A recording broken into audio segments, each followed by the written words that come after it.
Сколько их упало в эту бездну разверстую вдали.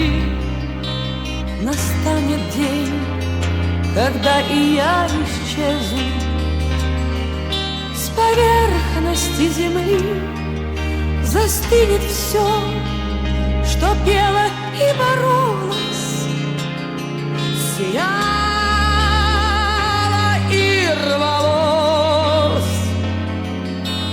И зелень глаз моих, и нежный голос, и золото волос.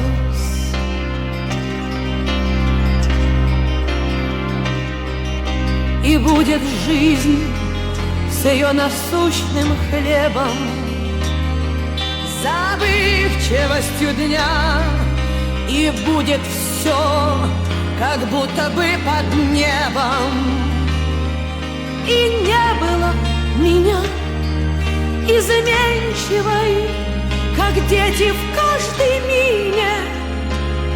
И так недолго злой, любивший час, когда дрова в камине становятся золой. Виолончель и кавалькады в чаще, и колокол в селе меня такой живой и настоящий. На ласковой земле к вам всем, что мне ни в чем не знавшие меры, чужие и свои, я обращаюсь